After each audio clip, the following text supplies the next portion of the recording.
இன்றைக்கி நல்ல சாஃப்டாக ப்ளஃபியாக சத்துணவு மாவில் எப்படி கேக் செய்யலான்னு பார்க்கலாம்.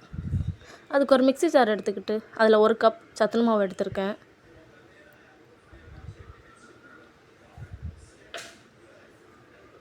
அதுக்கு 1/2 கப் சர்க்கரை போட்டுக்கலாம். உங்களுக்கு சுகருக்கு தேவையான அளவுக்கு போட்டுக்காங்க.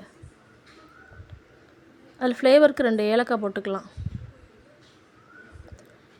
இது எல்லாத்தையுமே நல்லா நைஸாக அரைச்சி எடுத்துக்கலாம். இப்போ அதில் ஒரு முட்டை உடைச்சி ஊற்றிக்கலாம். அப்போ தான் கேக் நமக்கு நல்ல சாஃப்டாக கிடைக்கும், நல்ல ஃப்ளஃபியாகவும் கிடைக்கும்.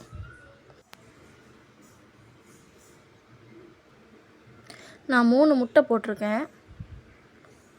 உங்களுக்கு எவ்வளோ தேவையோ அதுக்கு ஏற்றாப்புல போட்டுக்கோங்க. கொஞ்சம் பேக்கிங் சோடா போட்டுக்கலாம், கொஞ்சமாக ஆயில். இது எல்லாத்தையுமே நம்ம நல்லா அரைச்சி எடுத்துக்கலாம்.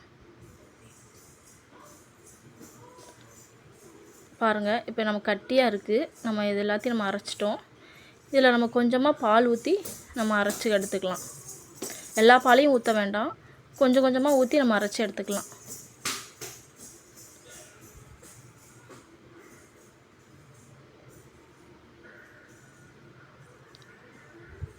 பாருங்கள், இப்போ நல்லா அரைச்சி எடுத்து இப்போ நமக்கு அந்த கேக்குக்கான பதம் கிடச்சிட்டு இந்த கன்சிஸ்டன்சியில் இருந்தால் போதும். இப்போ கேக் ரெடி பண்ணுறதுக்கு ஒரு இட்லி சட்டியில் தண்ணி சூடு பண்ணி வச்சுருக்கேன். இப்போ ஒரு சின்ன பாத்திரத்தில் நெய்யை ஊற்றி நம்ம தடவிக்கலாம் சைடில். ஏன்னா அப்போ தான் நம்ம கேக் ஒட்டாமல் வரும்.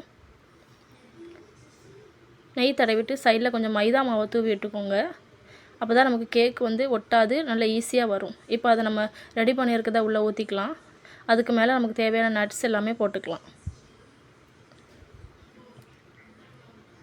இப்போ உள்ள ஒரு ஸ்டாண்ட் வச்சுட்டு இப்போ நமக்கு அதை உள்ளே வேக வச்சிடலாம்.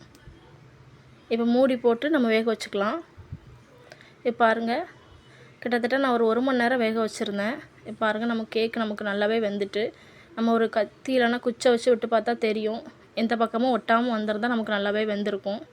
இப்போ கேக் நமக்கு நல்லா ரெடி ஆகிட்டு, அதை உடனே எடுக்காதீங்க, ஆறுனதுக்கப்புறம் எடுங்க. அப்போ தான் நமக்கு நல்லா வரும். இப்போ பாருங்கள், கேக் எவ்வளோ ஒரு சாஃப்டாக எவ்வளோ ப்ளஃபியாக அழகாக வந்திருக்குன்னு. இப்போ பாருங்கள், நானே வெட்டி காட்டுறேன். அவ்வளோ ஒரு சாஃப்டாக இருக்கும், அவ்வளோ ஒரு டேஸ்ட்டாகவும் இருக்கும். கண்டிப்பாக ஒரு தடவை நீங்கள் ட்ரை பண்ணி பாருங்கள். சின்ன பிள்ளைங்களுக்கெலாம் செஞ்சு கொடுங்க. சத்துணவு மாவு சும்மா சாப்பிட மாட்டாங்க. இந்த மாதிரி கேக் அந்த மாதிரி செஞ்சு கொடுங்க, நல்லா சாப்பிடுவாங்க. அவ்வளோ டேஸ்ட்டாக இருந்துச்சு.